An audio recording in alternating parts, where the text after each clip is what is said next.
CTV News with Maya Johnson. Good evening. Thank you for joining us. There's been discussion of a deal for weeks. Well, today, two premiers and the Prime Minister made it official. Quebec and Newfoundland and Labrador have reached an energy agreement. The two provinces will share energy from the Churchill Falls generation station. And Matt, despite today's announcement, the deal isn't actually final. It's a tentative deal, Maya. Negotiators will continue to work out a final deal by the end of this year. Now, what's in this agreement? Starting in 2027, Quebec will pay more for power from Churchill Falls, starting at 1.8 cents per kilowatt hour, and it will continue to increase until 2077 with an average price of 7.4 cents per kilowatt hour. The current Churchill Falls deal in place, signed in 1969, was 0.2 cents per kilowatt hour. That was set to expire in 2041. Also part of today's agreement, Ottawa is going to kick in $10 billion to upgrade the existing Churchill Falls power plant and develop a hydroelectric project at Gull Island on the East Coast. Prime Minister Mark Carney, Quebec Premier Christine Fréchette, and Newfoundland and Labrador Premier Tony Wakeham were on hand for today's announcement. The largest clean energy investment in North American history. Let's just put this in context. Tripling the current generation capacity of Churchill Falls to that 14,000 megawatts of renewable power. That's more than the entire generating capacity of BC Hydro. It's more than double the output of Bruce Power, the largest nuclear plant on this continent. It is the equivalent of 18 Hoover dams in America at their current capacity. Enough power to light, heat, cool the homes in Toronto, Montreal, and Vancouver combined. Now, there is a big question mark in all of this. Quebec has an election on October 5th, and there could be a change in government. And as we mentioned, this deal will not be finalized until later on in the year. Now, Premier Christine Fréchette was asked about this and said it is possible a new Quebec government scraps the deal. I see the Parti Québécois is interested in tearing up this agreement. They don't want to implement it. Okay, so what do they offer to Quebecers if it's not this agreement? Where will they find the 10,000 megawatts we are bringing to Quebec with that agreement? At what cost? At what cost will they bring new megawatts? Where will they take them? And how will they create 20,000 jobs? Because this is what's in that agreement. It's 23,000 jobs for both Newfoundland and Quebec. Now, reacting to this in a post on social media, PQ leader Paul Saint-Pierre Plamondon said Fréchette's claim that a PQ government would tear up the agreement is false. Maya? All right. Thank you very much for that update, Matt. People living in Saint Michel are in shock as Montreal police continue to investigate the murder of a 44-year-old woman. She was killed on Saturday. The suspected killer, her partner, who is now in hospital with self-inflicted wounds. Matt Gilmore reports.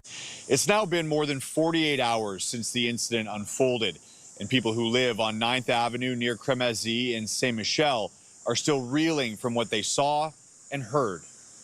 Police say a 911 call was made for a wellness check at around 1:45 in the afternoon Saturday. When officers arrived, they found the body of a 44-year-old woman inside her apartment.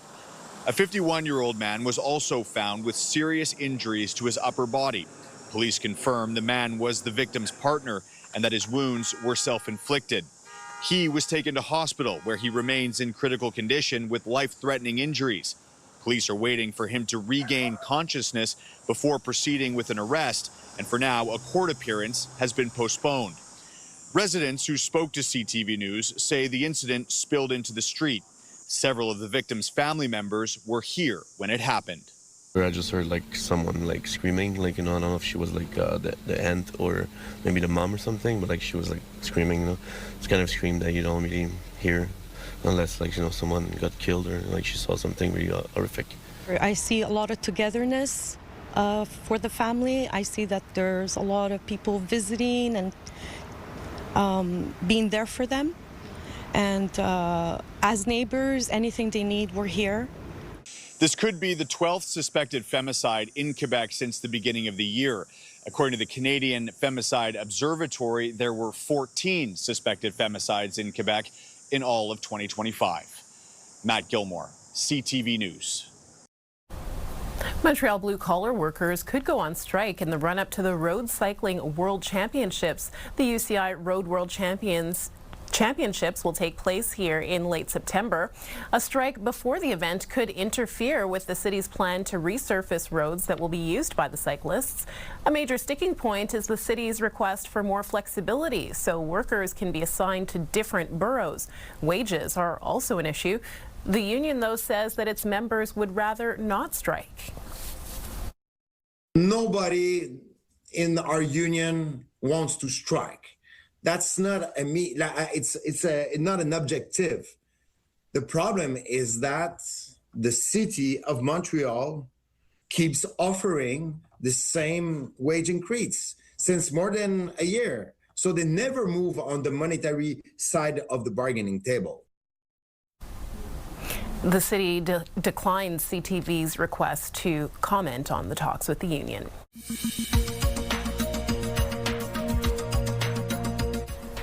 Looking across the country, crews in BC have made some progress fighting the Bald Range forest fire. That's allowing some residents of Summerland to return home, although they do have to boil their water. 44 fires in British Columbia are out of control.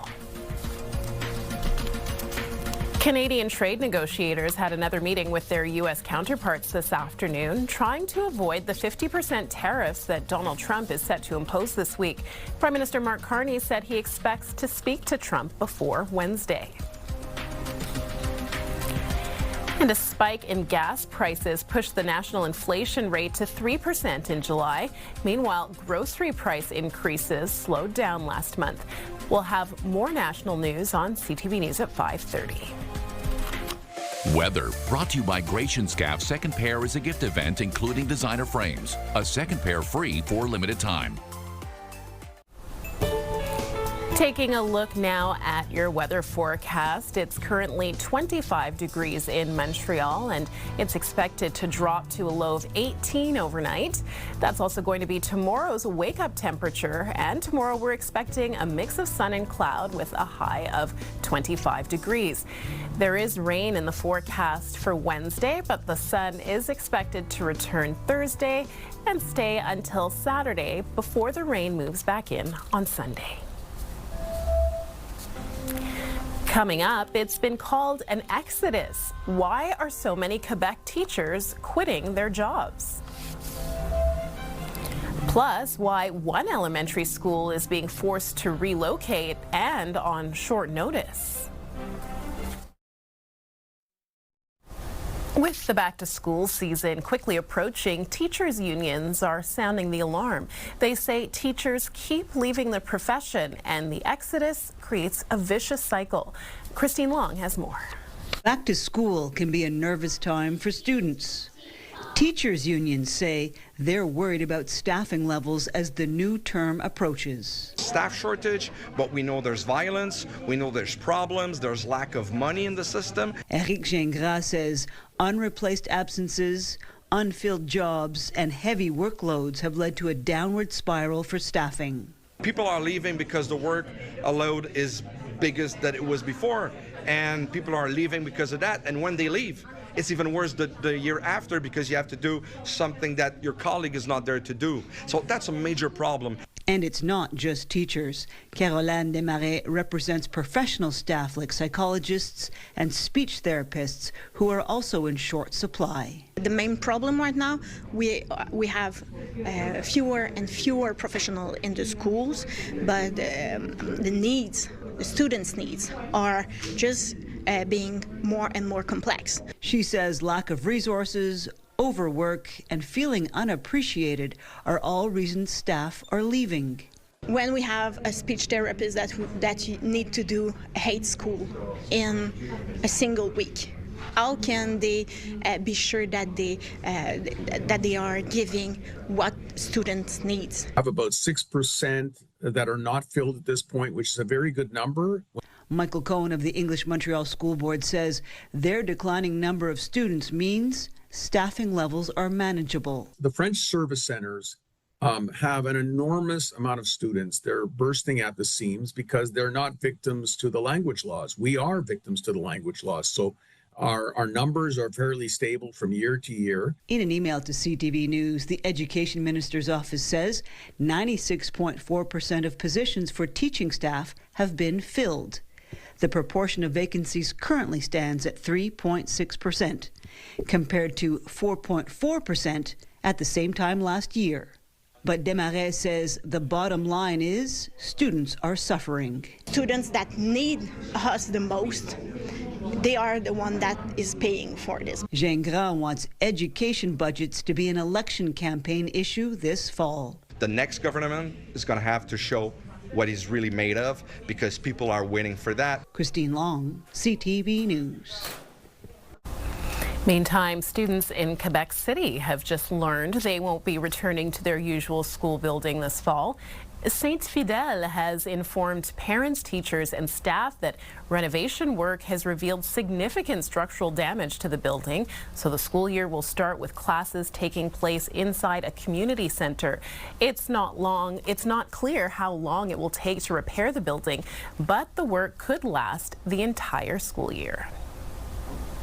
Quebec's Auditor General says the next provincial government will need to cut costs to balance the budget. According to a report released today, Quebec needs to find savings of $2 billion a year, which would likely affect public services. Here's how Finance Minister Éric Girard responded. The financial position of Quebec is improving and is sound. We have a deficit that is smaller than 1% of GDP. That is the second lowest in Canada.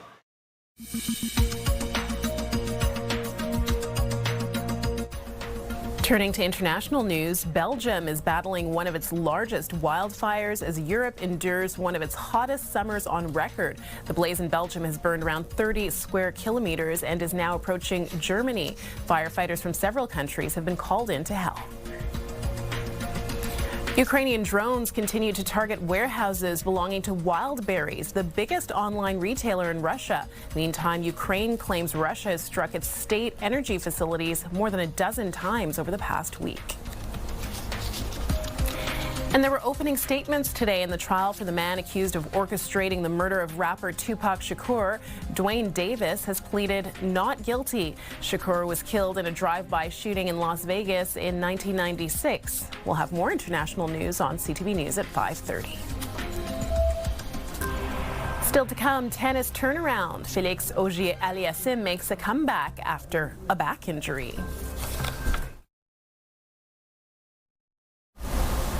After pulling out of the National Bank Open in Montreal because of a back injury, Félix Auger-Aliassime was back on the court at the Cincinnati Open yesterday, and he's set to play next month in Quebec City. Joining us now is sports analyst Meeker Guerrier. Hi, Meeker. Hi, Maya. Can you hear me? Okay, there's a bit of a delay, but we'll try to get through this. So Auger-Aliassime had a 6-3, 7-5 win yesterday, and he's going to be headlining the Canadian roster for the second round Davis Cup qualifiers in Quebec City next month. Yeah, that's a good news because a lot of people think that Félix Auger-Aliassime is from Montreal, but he's actually from Quebec City. So to play a Davis Cup game, Davis Cup round in his hometown, even though he left a while back, is going to be something I'm guessing special for him.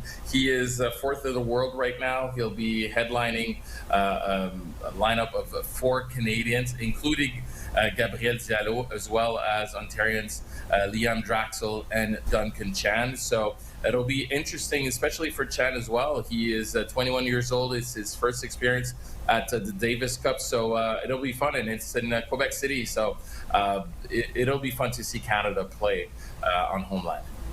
Yeah, and definitely good to have him back after he had to pull out in Montreal. I was there at the National Open that night, so yeah, there were a lot of disappointment. There was a lot of disappointment in the crowd. Still a cool night, though. Turning to flag football, sure. this is something that I learned today. It's going to be making its Olympic debut at the 2028 Games in Los Angeles. The Canadian women are world champions, and they'd already secured a spot. Now the Canadian men will be there too. Yeah, both teams are making it to the Olympics. It's great news. On the men's side, you have obviously two players that played in the NFL, Antonio Claire. Well, one that played in the NFL, Antonio Claire. The other one played in the CFL. They both won championship. Marc-Antoine Dequoy is on that team. Won the CFL. As well, and the Super Bowl for Antonio Claire. So to have those two stars is great news. But the Canadian women have won the gold medal at the World. So it's bronze for men, gold for the women, and it's a place at the Olympics. So I'm guessing it's going to be something pretty fun to see those two Canadian teams, especially with the rivalry with the United States. The women beat the United States in the finals. So I'm really looking forward to it. Okay, and I want to get to soccer as well. A couple of things. First, a Chilean star is joining CF Montreal, and also the Montreal Roses beat AFC Toronto 2-0 yesterday. Let's start with the Roses. We're seeing them up on the screen now. Oh, no, actually we're seeing Alexis. So let's start with him, Alexis Sanchez. Alexis Sanchez. Well, to me, those two news go kind of like hand in hand, because you have two big news for Montreal soccer, and particularly the Roses have a new coach. Alexis Sanchez is a new start for CF Montreal. So to see those two news at the same time, the same week, goes to show you how important soccer is in the city, but also how you need to win in professional sports nowadays to make sure that your team is relevant in your city, but also in the league. You want to make sure that you have a good position to make the playoffs. The CF Montreal is trying to make the playoffs. The Roses are in a good playoff spot, but they lost during the Canadian Championship. So now it's Maryse Barre-Martel who is the coach of the team, after Robert Rositoyu was fired last week. So to me, those two news go hand in hand, and we're looking forward to it. Although the Roses are in a better position to make the playoffs and maybe a run for the championship, CF Montreal, the situation is a little different, but it's fun to see that CF Montreal is investing in top players. And let's just hope that at 37 years old, Sanchez can make a difference for CF Montreal. All right. Thank you, as always, for your insights. Meeker, we appreciate it. Talk to you soon, Maya. Take care. For breaking news and local news that matters to you, download the CTV News app right now by scanning the QR code on your screen using your smartphone. Or you can also go to our website, ctvnewsmontreal.ca. Download the CTV News app and stay on top of local stories as they unfold. Increasing number of abandoned buildings. Customize your feed and watch live wherever you are. ctvmontreal.ca, your home for news. After 63 years of making crepes, Quebec City restaurant Au Petit Coin Breton is closing. 3 generations of one family ran the business, but that era is coming to an end. Christine Long has the story. On Saint-Jean in Old Quebec, Au Petit Coin Breton makes crepes stuffed with ham, cheese, and asparagus, or filled with fruit and drizzled with chocolate. C'est incroyable. Patricia Rollin's grandparents, originally from Brittany, France, opened their restaurant in 1963.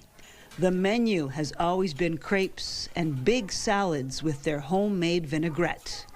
Rollin says their recipe for success is consistency. You always come back to the same people, and it's always the same recipe. We don't change anything. Rollin and her brother are third-generation co-owners. Their kids won't be taking over, and their employees are retiring. 70 years old, 60, so they were done, and I don't want to do it without them. Co-workers like Carole have been serving these signature plates for 43 years. She's ready to retire. Ça me fait de la peine parce que je reverrai plus la gang là, avec qui on a travaillé pendant plusieurs années. She says she's sad she won't be seeing the gang here anymore, colleagues and clients alike. Geneviève Fournier used to work here and considers these people her friends. It's sad to see it close, but I'm glad I could make it before it does. Making crepes at a pace. Victoria Lavoie started working here when she was 15, just like her mom did before her. The dynasty, it's been going on for like 63 years, and I find it sad that it's finally coming to an end, but all the good things have to come to an end. The beautiful old building has already been sold. Au Petit Coin Breton is closing after Labor Day. Roland says she's looking forward to a little less labor in her life. I'm happy. Actually, I'm looking forward to have another job, and I won't be the boss. So it'll be nice. Christine Long, CTV News. A Quebec City classic.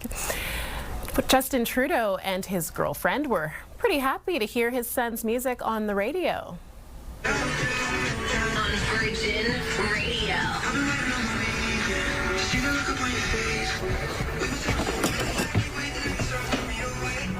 In the Home Hardware on Saint Laurent Street. Yep, that's Justin Trudeau in the Home Hardware on Saint Laurent Street. As he said, he and Katy Perry filmed themselves dancing in the aisles of the hardware store, as you can see, holding a plunger and assorted household items, all while Xavier Trudeau's song Downtown was playing on the radio. Trudeau and Perry have been dating for more than a year now, and they have frequently been spotted here in Montreal. Xavier Trudeau has released 3 singles assigned to Ottawa-based record label Pathway Music Group. Well, that's it for us. Mitsumi will be here at 6 o'clock with the latest on an ancient artifact found in Montreal that's being returned to South America, along with other top stories. And now here is Sandy Ronaldo with CTV National News.